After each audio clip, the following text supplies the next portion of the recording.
मन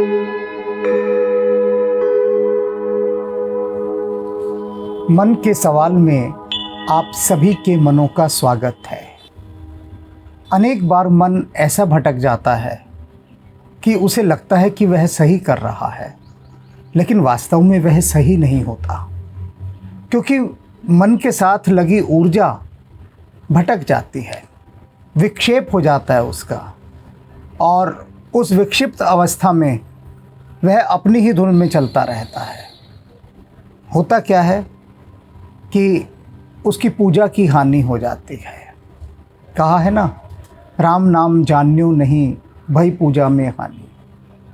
ऐसा ही एक भक्त का प्रश्न आया है।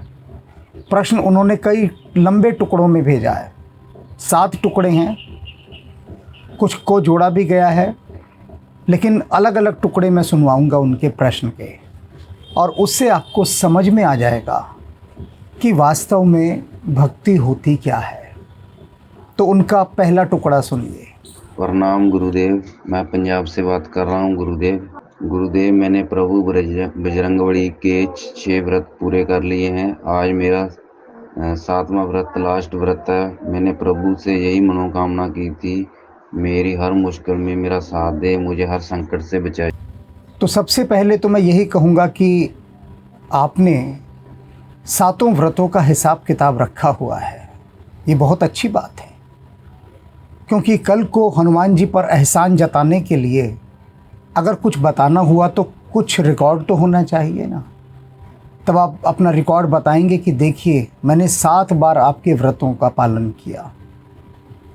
भक्ति में कौन गिनती रखता है, और आप गिनतियाँ रख रहे हैं कि कितनी कितनी बार आप व्रत रख रहे हैं। आपने मनोकामना रखी कि हनुमान जी सदा आपकी रक्षा करें, सदा आपके बिगड़े काम बनाएं। किसकी नहीं करते वे मनोकामना पूरी, किसके बिगड़े काम नहीं बनाते, लेकिन उनको देखना होता है ना कि कब वे किसके काम संवारेंगे और कब उसके काम संवारने का समय अभी नहीं आया है। इसलिए आपका ध्यान तो अपनी मनोकामनाओं पर ही है, और उन मनोकामनाओं की एवज़ में आप लगातार कुछ न कुछ अनुष्ठान कर रहे हैं, व्रत कर रहे हैं, कि जिससे हनुमान जी को लगे कि भैया इसका काम तो मुझे पहले करना है।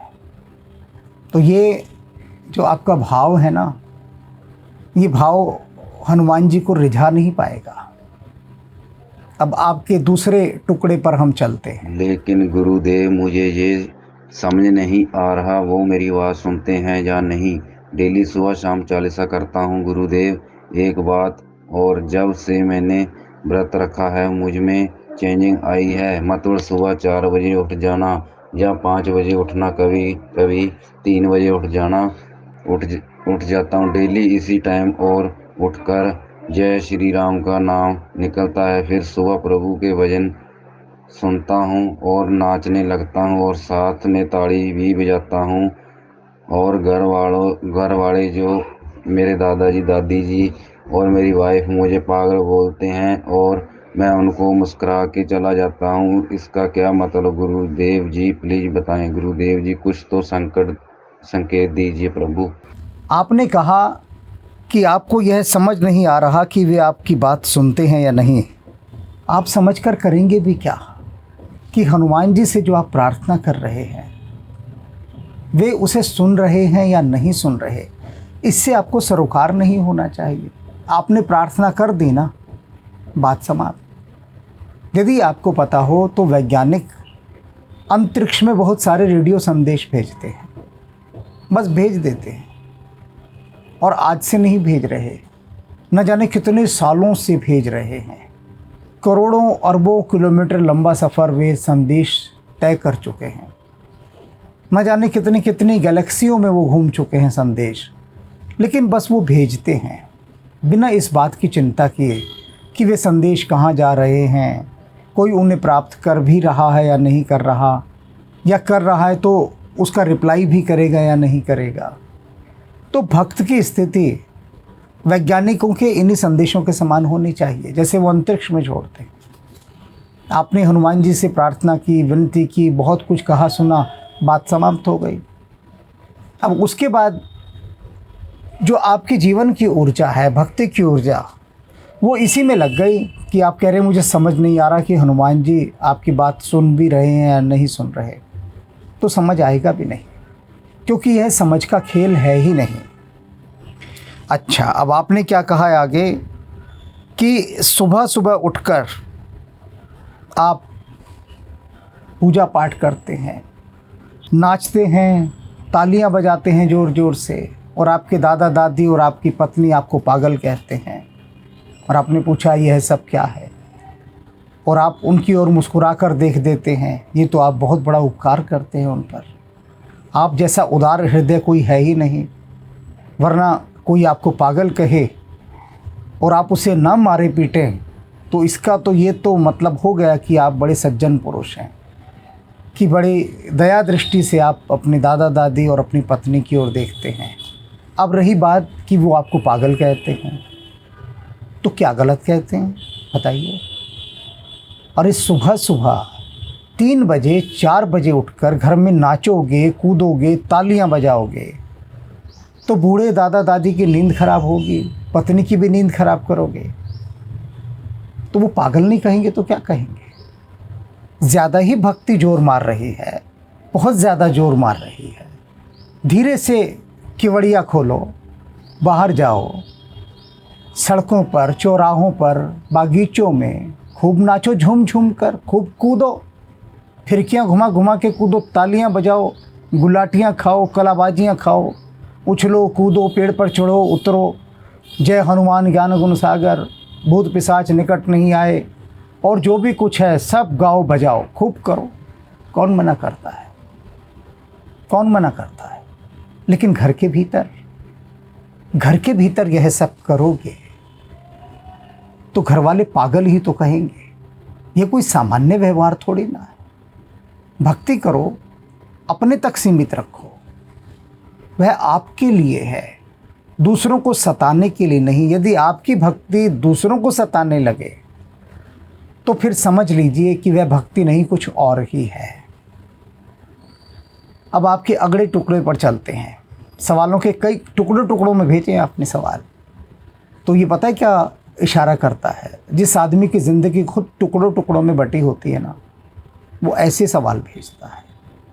आपसे ये तो नहीं हुआ कि एक ही क्रम में सारा रिकॉर्ड करके भेज देते, लेकिन एक के बाद एक कई टुकड़े, कोई बात नहीं, तो टुकड़ों में ही हम आपको जवाब दे देते हैं। एक बात और गुरुदेव, मैं कर्ज में डूबा हुआ हूँ, बहुत कर्ज देना है, परेशान भी हूँ। कैसे भगवान के दर्शन करूँगा, लेकिन डरता भी हूँ भगवान सामने आएंगे तो क्या होगा, क्योंकि मेरा दिल बहुत कमज़ोर है। भगवान को पहली बार देखूँगा तो चक्कर आ जाएंगे। गुरुदेव जी प्लीज़ रिस्पॉन्स दीजिए, सिर्फ आप ही हैं जो मेरी परेशानी समझ सकते हो। एक बार और गुरुदेव, सुबह शाम मैं प्रभु की पूजा और चालीसा करता हूँ, साथ में भोलेनाथ, गणेश जी, माता लक्ष्मी, गायत्री माता जी, प्रभु हनुमान जी और सभी मंत्रों का जाप करता हूँ। मेरे अंदर एक अजीब सा ऊर्जा आती है, ऐसे लगता है भगवान की पूजा में बैठा रहूँ, पूरा दिन भजन गाता रहूँ। और भजन चालीसा मंत्र करते वक्त मेरे मुंह से वासी बहुत आने लगता है, मुंह पूरा मान लो वासी आती है। बार बार मेरी सभी बातें ध्यान से पढ़ो गुरुदेव, आप फिर मुझे इसका समाधान बताएं गुरुदेव। आप कह रहे हैं कर्ज में डूबा हुआ हूँ, सुबह शाम चालीसा करता हूँ, भोलेनाथ, गणेश जी, माता लक्ष्मी, गायत्री माता, हनुमान जी, सभी मंत्रों का जाप, पूरा दिन भजन गाता रहता हूँ, पूजा में बैठा रहता हूँ, उबासी आती है। और क्या आएगा, और क्या आएगा। इतने सारे देवी देवताओं को परेशान करते हो, इतने सारे। अरे हनुमान जी को ही कर लो परेशान, इतनों को क्यों उठा पटक करते हो। घंटों पूजा करते हो कि मन करता है सारा दिन पूजा में बैठा रहूं। तो एक कर्जा कौन उतारेगा, कर्जा चढ़ाया क्यों था बताइए। लिख रहे हैं कर्जों में डूबा हुआ हूँ, डूबा हुआ। तो जो कर्जों में डूबा हुआ हो उसे कहाँ फुर्सत होती है कि वो इतने सारे देवी देवताओं की पूजा में लगा रहे, बताओ। कर्जा उतारने का कोई प्रयास नहीं करोगे? ये देवी देवता थोड़ी ना उतार जाएंगे आकर कर्जा। जिस दिशा में काम करना चाहिए उस दिशा में काम नहीं कर रहे, शॉर्टकट। ये इतने सारे हैं, कोई तो रीच जाएगा और कहीं से पता लगेगा सुबह दरवाज़ा खोला और बाहर नोटों की अटैची भरा हुआ कोई ट्रंक रखा हुआ है, कोई बोरा भरा हुआ। खोलोगे तो नोटों की गड्डियाँ ही निकलेंगी, सारा कर्जा उतर जाएगा। खूब खाएंगे पीएंगे उड़ाएंगे, फिर नया कर्जा चढ़ा लेंगे, फिर देवी देवताओं को पुकार लें। अरे भाई, कर्जा चढ़ा है उसकी फिक्र करो। ये देवी देवताओं के पीछे क्यों पड़ गए? अब अगला टुकड़ा तुम्हारा। आप ही हैं जो मुझे इस संकट से बचा सकते हैं, तो उसका संकेत क्या है? यह संकेत प्रभु, एक बार 2-3 दिन हो गए गुरुदेव, मुझे बजरंगबली सपने में दिखे थे। तो मैं कम से कम 2:30 बजे का टाइम था, उसी टाइम मैं उठ खड़ा। उसके बाद मैं सोया नहीं और उसी टाइम मेरा पूजा का टाइम हो गया, मैं पूजा करने बैठ गया। उसके बाद मुझे नींद नहीं आई प्रभु। मैंने अपनी वाइफ को उठाया और उसको बोला भाई चाय बना दो। वो भी दुखी होकर बोली इतनी जल्दी क्या है? वो भी मेरे पे मान लो गुस्सा करने लगी। प्रभु इस संकट से बचाएं। जय श्री राम, जय श्री राम, जय श्री राम। लिखते हो तुम, रात को बजरंग बली तुमको दिखे, फिर सुबह हो गई, पूजा का टाइम हो गया। तुमने अपनी वाइफ को चाय बनाने के लिए कहा, वह बोली इतनी जल्दी क्या है? सही तो बोली। तुमको यदि सपने में हनुमान जी दिखाई दे गए और आनंदित हुए तो तुमको चाहिए था पूरे घर के लिए चाय बनाते, दादा दादी के लिए, अपनी पत्नी के लिए इत्यादि जितने सदस्य थे सबके लिए चाय बनाते और कहते ये लो चाय, मुझे हनुमान जी ने सपने में दर्शन दिए हैं। पत्नी का क्या कसूर है? उसे सुबह क्यों उठा रहे हो चाय के लिए? बताओ। कहते आज मैं भोजन भी बनाऊंगा, भोजन बनाना नहीं आता तो झाड़ू पोछा ही करूंगा, आनंद से नाचूंगा, पूरे मोहल्ले को बुला लेते, जिमा देते। जहाँ इतना कर जाए थोड़ा और हो जाता। भैया बजरंग बली ने दर्शन दिए सपने में, कोई मजाक की बात है? हैं? बताओ। और तुम अपनी पत्नी को उठा रहे हो सुबह सुबह, जो कि सारा दिन की काम की थकी मारी सो रही होगी, और वो तुम्हें चाय पिलाए। क्यों चाय पिलाए? कि हनुमान जी ने तुम्हें सपने में दर्शन दिए। अरे तो हनुमान जी से ही कहते कि हनुमान जी हम बैठे हैं यहाँ, हनुमान चालीसा का पाठ कर रहे हैं, आप चाय बना के लाइए हमारे लिए। वो ले आते, हनुमान जी को कहते। अपनी पत्नी को क्यों कह रहे हो? सोचो जरा। सारे काम तुम्हारे, अरे तुम्हें भक्ति करनी है तुम करो ना, चाय खुद नहीं बना सकते क्या? तो वो तो दुखी होगी ही होगी। तुम्हारा अगला टुकड़ा उस पर चलते हैं। और गुरुदेव एक बात और, उसके बाद वो मुझे दिखाई नहीं दिए सपने में। तुमने बताया कि उसके बाद हनुमान जी तुमको सपने में दिखाई नहीं दिए। भैया सबको अपनी रक्षा का अधिकार है, हनुमान जी को भी अधिकार है, पूरा अधिकार है अपनी रक्षा का। वे भी आत्मरक्षा में कहीं गायब हो गए। तुम्हें दोबारा दिखाई क्यों थे? दिखाई दे गए तुम्हारे आगे, तुम उनके आगे नाचोगे कूदोगे, कहीं चाय बनाने के लिए बोल दो, तो हनुमान जी इसलिए दिखाई नहीं दिए। समझ गए? अब अगले टुकड़े पर चलते हैं। एक बात और है गुरुदेव जो मैंने आपसे छिपाई है।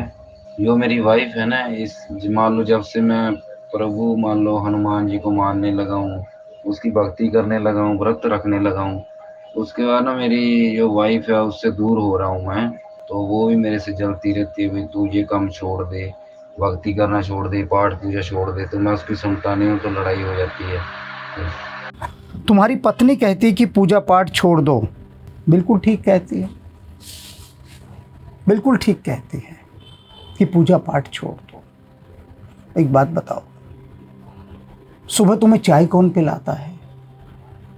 खाना कौन बनाता है? तुम्हारे कपड़े कौन धोता है? तुम्हारे नाज नखरे कौन उठाता है? तुम्हारी पत्नी ना। तो उसकी पूजा क्यों नहीं करते? बताओ। उसके आदेशों पर चलो। अगर वो कह रही है पूजा पाठ छोड़ दो तो छोड़ दो, घर के काम करो, कर्जे उतारो। वो ठीक कह रही है, गलत थोड़ी ना कह रही है। वो देख रही है कि सारा दिन निकम्मों की तरह बस पूजा पाठ करना, नाचना कूदना, तालियां बजाना, इनसे क्या हासिल होगा? जो जिम्मेदारियां थी, असली जिम्मेदारी कि परिवार का ठीक से पालन पोषण करना, पत्नी का ध्यान रखना, जो कर्जे चढ़ गए हैं किन्हीं भी कारणों से, मुझे नहीं पता, तुमने कारण नहीं बताया, अब किन्हीं भी कारण से वो कर्जे चढ़ गए हैं तो उनको कौन उतारेगा बताओ? तुम्हारे दादा दादी, तुम्हारी पत्नी, कौन उतारेगा? तुम ही तो उतारोगे ना। तो उस दिशा में तुमने एक भी बात नहीं कही है कि मैं अपने कर्जे उतारने के लिए यह कर रहा हूँ, कुछ भी नहीं। बस कह दिया कर्जों में डूबा हुआ हूँ और बस यही मन करता है सारा दिन भक्ति करता रहूँ, पूजा करता रहूँ। नहीं, हनुमान जी को ये स्वीकार नहीं है, बिल्कुल स्वीकार नहीं। हनुमान जी तो तब प्रसन्न होंगे तुम अपनी पत्नी को प्रसन्न रखो, अपने घर को खुशहाल बनाओ और हनुमान जी का पीछा छोड़ दो, वो तब प्रसन्न हो जाएंगे कि ठीक है, भगवान कृष्ण का कहा मान के पुरुषार्थ कर रहा है, कर्म ही पूजा है, सबसे बड़ी पूजा कर रहा है, हनुमान जी के लिए इतना ही पर्याप्त है। फिर मेरे सब घर वाले, मेरी वाइफ, सब मिलके बोलते हैं तुम अपना आसन कहीं और लगा के बैठ जाओ, घर से बाहर निकल जाओ, अपनी भक्ति कहीं और दिखाओ, ठीक है, हम नहीं मानते तुम्हारे बजरंगबली के, ऐसा सब बोलते हैं। तो बताएं गुरुदेव, तो इस पुस्तक को अपनाने के बाद, इस पुस्तक को पढ़ने बाद मेरे घर में सुख शांति और मेरी जो ज़िंदगी है पूरी स्वर्ग बन जाएगी ना। घर वाले कहते हैं कि घर से निकल जाओ, बाहर आसन जमाओ। बिल्कुल ठीक कहते हैं भाई। इतने आश्रम हैं, मैं तुम्हें बता दूं, बहुत सारे आश्रम हैं हिमालय में, किसी में भी चले जाओ, वहाँ जाकर आराम से रहो। कम से कम तुम्हारे घर वाले तो सुखी रहेंगे। या अपने को बदल डालो, क्यों ना कहें वो हम नहीं मानते तुम्हारे बजरंगबली को। देखा, तुम्हारे चक्कर में बजरंगबली को तुम्हारे परिवार वालों ने मानना छोड़ दिया। वो कहते हम नहीं मानते। अब धीरे धीरे बजरंगबली के प्रति उनका आक्रोश बढ़ता जाएगा। क्यों? वो देखेंगे कि बजरंगबली का भक्त घर का बिल्कुल ध्यान नहीं रखता। ऐसा भक्त होता है बजरंगबली? अरे बजरंगबली तो बिगड़े हुए कामों को बनाते हैं और तुम कोई काम ही नहीं संवार रहे हो, घर का कोई भी काम नहीं संवार। तो वो तो कहेंगे कि घर से बाहर चले जाओ। क्यों कहा तुमने? एक बात देखिए, बहुत बड़ी स्टेटमेंट है कि तुम्हारी पत्नी, तुम्हारी दादा दादी तुमको कह रहे हैं घर से निकल जाओ। इसका मतलब क्या? कि तुम अपने घर के प्रति कितने गैर जिम्मेदार हो गए हो। सोचो जरा, इसका मतलब यही है, दूसरा मतलब नहीं है। कोई पत्नी नहीं कहेगी अपने पति को घर से निकल जाओ, ना दादा दादी कहेंगे। इसका मतलब तुमने निकम्मेपने की हद कर दी, बिल्कुल भी घर का ध्यान नहीं रख रहे हो। अरे दूध देती गाय को कौन घर से बाहर निकालता है बताओ? तुम पूरा ध्यान अपने घर का रख रहे होते, पुरुषार्थ कर रहे होते, धन कमा रहे होते, जिम्मेदारियां निभा रहे होते, सबसे बड़ी बात है। तो सब चाहते तुम करीब रहो, सब तुम्हें प्यार करते और कहते ये है बजरंगबली का ऐसा भक्त है तो हम भी बजरंगबली के आगे सिर झुकाएंगे, हम भी। और तुम कहते हो कि मेरी किताबें पढ़ने से तुम्हारा घर सुखी हो जाएगा। इतना ज़रूर होगा कि तुम्हें समझ आ जाएगी मेरे इन उपन्यासों को पढ़ने से। तुमने पूछा है ना, सिर्फ इतनी समझ आ जाएगी कि किस तरह से अपनी जिम्मेदारियों का पालन करना है, निर्वाह करना है। तो मैं इन जैसे सभी भक्तों से ये कहना चाहूँगा, सभी से कहना चाहूँगा कि भक्ति बाद में, पहले घर, पहले परिवार। और इन्होंने ये सोचा होगा कि ये मुझे जो इतना बड़ा वॉइस मैसेज टुकड़ों में लिख रहे हैं कि मैं इनकी बड़ी प्रशंसा करूँगा, कहूँगा आहा क्या भक्त हैं, देखो तालियां बजाते हैं, नाचते हैं, झूमते। और इनके घर वाले इस भक्त का महत्व नहीं समझ रहे। नन्ना भगत के बाद दूसरा भगत तो यही हुआ है पंजाब में, और इसका महत्व ही नहीं समझ रहे हैं। इसको कह रहे हैं घर से निकल जा। कैसे नास्तिक लोग हैं, सोच के तो ये बैठे होंगे कि मैं ऐसा कहूँगा ना। पूजा पाठ इत्यादि सब बाद में, सब बाद में।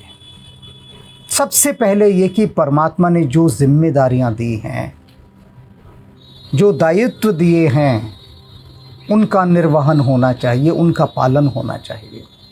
और परमात्मा ने बहुत सारी जिम्मेदारियां दी हैं अपने प्रति, परिवार के प्रति, समाज के प्रति, देश के प्रति, विश्व के प्रति।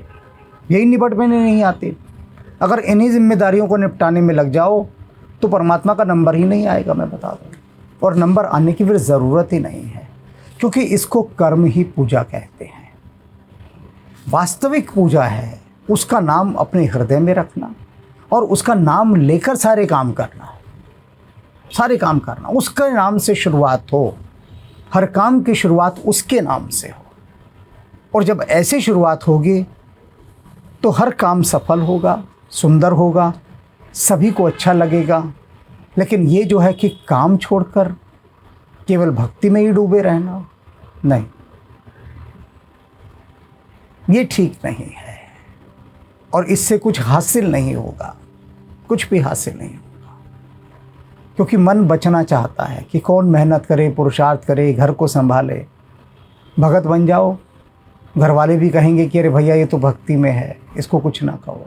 नहीं, बिल्कुल नहीं, बिल्कुल नहीं। पूरी जिम्मेदारी निभानी है, पूरी जिम्मेदारी। तो अगर चाहते हो तुम्हारा घर स्वर्ग बन जाए तो आज से ही हनुमान जी को राम राम कर दो और अपनी पत्नी के आगे नतमस्तक हो जाओ, माथा टेक दो और कहो कि देवी जो तू कहेगी मैं वो करूँगा, जो तू कहेगी। और फिर देखो वो तुमको कभी घर से बाहर जाने ही नहीं देगी। कहेगी नहीं कि घर छोड़कर कहीं आसन जमा लो, बस अपने कर्जों को उतारो।